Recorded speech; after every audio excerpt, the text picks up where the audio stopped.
আজকে আমাদের উচ্চ আদালতের ডিভিশন বেঞ্চ মাননীয় প্রধান বিচারপতি অপরেশ কুমার সিংহ এবং বিচারপতি এস দত্তপ্রকাশ, এই ডিভিশন বেঞ্চ আজকে একগুচ্ছ আপিল মামলা রায়ে নির্দেশ দিয়েছেন যে সর্বশিক্ষা প্রকল্পে যে সমস্ত শিক্ষক যারা তেসরা সেপ্টেম্বর 2021 থেকে 23শে আগস্ট 2010 এই সময়ের মধ্যে সর্বশিক্ষা প্রকল্পে নিযুক্ত হয়েছিলেন এবং যাদেরকে রাজ্য সরকার নিয়মিত করেননি, তারা নিয়মিতকরণ হওয়ার যোগ্য, তাদেরকে নিয়মিতকরণ করতে হবে। আপনারা জানেন যে সর্বশিক্ষা প্রকল্পে কর্মরত শিক্ষকদের নিয়মিতকরণ করার জন্য রাজ্য সরকারকে স্কিম গঠন করার নির্দেশ দিয়েছিল তৎকালীন হাইকোর্টের উচ্চ আদালতের প্রধান বিচারপতি এ কুরেশ এবং বিচারপতি এস জি চট্টোপাধ্যায়ের ডিভিশন বেঞ্চ 2021 সনের 23শে ফেব্রুয়ারি প্রদত্ত রায়। তারা সেই রায়ে উচ্চ আদালত বলেছিল সর্বশিক্ষা প্রকল্পে রাজ্যে যে সমস্ত শিক্ষকরা নিযুক্ত আছেন তারা চাকুরিতে নিয়মিতকরণ হওয়ার অধিকারী এবং তাদেরকে 5 বছরের পর নিয়মিত স্কেল প্রদান করতে হবে যাদের 5 বছর হয়ে গেছে। সেই রায় অনুযায়ী এবং রায়ে বলা হয়েছিল যে রাজ্য সরকার সর্বশিক্ষা প্রকল্পে যারা কর্মরত তাদের নিয়মিতকরণ করার জন্য উচ্চ আদালতের রায় কার্যকর করার জন্য স্কিম গঠন করবে এবং রাজ্য সরকার পরবর্তী সময় স্কিম গঠন করেন। কিন্তু সেই স্কিমে রাজ্য সরকার স্কিম গঠন করার মধ্য দিয়ে একটা বিরাট সংখ্যক কর্মচারী যারা 3রা সেপ্টেম্বর 2001 থেকে একের পর এবং 23শে আগস্ট 2010-এর আগে নির্বাচিত সর্বশিক্ষা প্রকল্পে নিযুক্ত হয়েছিলেন তাদেরকে নিয়মিতকরণ থেকে বঞ্চিত করেছিল।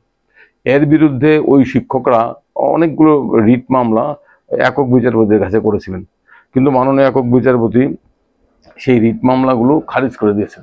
কারণ মাননীয় একক বিচারপতি বলেছিলেন যে এই সময়ের মধ্যে যে সমস্ত শিক্ষকরা নিযুক্ত হয়েছিল তাদের নাকি এনসিআরটি কিংবা রাইট টু এডুকেশন অ্যাক্ট অনুযায়ী ন্যূনতম প্রয়োজনীয় শিক্ষাগত যোগ্যতা ছিল না, সেই কারণে তারা চাকুরিতে নিয়মিতকরণ হওয়ার অধিকারী নন।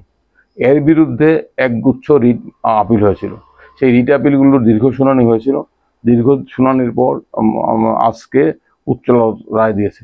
আজকে উচ্চ আদালত রিট আপিলগুলো সমস্ত মঞ্জুর করেছেন, অর্থাৎ একক বিচারপতি রায়কে খারিজ করে দিয়েছেন এবং উচ্চ আদালত এই সর্বশিক্ষা প্রকল্পে নিযুক্ত শিক্ষকদের বক্তব্য মান্যতা দিয়েছেন। তারা বলেছেন যে উচ্চ আদালত রায় বলেছেন যে 3রা সেপ্টেম্বর 2001-এর পর এবং 23শে আগস্ট 2010-এর মধ্যে সর্বশিক্ষা প্রকল্পে যে সমস্ত শিক্ষক নিযুক্ত হয়েছিলেন যাদেরকে রাজ্য সরকার স্কিম করে নিয়মিতকরণ থেকে বঞ্চিত করেছিল তাদের সবাইকে নিয়মিতকরণ করতে হবে।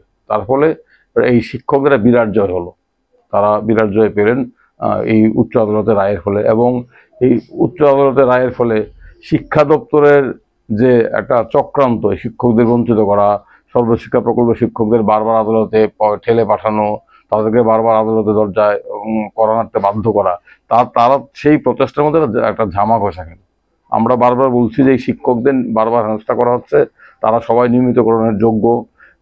বিচারপতি কুরেশি, প্রধান বিচারপতি এস জি চট্টোপাধ্যায় 2021-এর ফেব্রুয়ারি মাসে রায় স্পষ্ট করে বলেছিলেন তাদেরকে নিয়মিতকরণ করতে হবে এবং তোমরা রাজ্য সরকার একটা স্কিম তৈরি করে রাজ্য সরকার স্কিমের ফাঁক ফোকর তৈরি করে এই বিরাট সংখ্যক শিক্ষককে যাদের সংখ্যা প্রায় কয়েক হাজার হবে তাদেরকে নিয়মিতকরণ থেকে বঞ্চিত করেছিল অত্যন্ত উদ্দেশ্যপ্রণীতভাবে। এর বিরুদ্ধে একক বিচারপতির কাছে মামলা করা হয়েছিল, অনেকগুলো রিট মামলা। একক বিচারপতি তাদের বক্তব্য মান্যতা দেননি, রাজ্য সরকারের সিদ্ধান্তকে বহাল রেখেছিল। এর বিরুদ্ধে আপিল হয়েছিল, সেই আপিলগুলোর আজকে শুনানির পরে শুনানি হয়েছিল মাসখানেক পূর্বে, আজকে রায় দিল। সেই রায়ের ফলে তাদেরকে এখন শিক্ষা দপ্তরে নিয়মিতকরণ করতে হবে।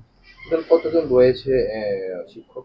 অনেকগুলো মামলা হয়েছিল, তো আমি করিনি, অন্য আইনজীবীরাও ছিলেন, যেমন সিনিয়র অ্যাডভোকেট কিরণ সুরি ছিলেন, সিনিয়র অ্যাডভোকেট সমীর দেব ছিলেন, আমি ছিলাম, আপনার দিব্যেন্দু সরকার ছিল, সমরজিৎরা ছিল, কৌশিক ছিল, তাপস মন্ডল ছিল, শঙ্কর লোক ছিল, অনেকগুলো রিট আপিল হয়েছিল।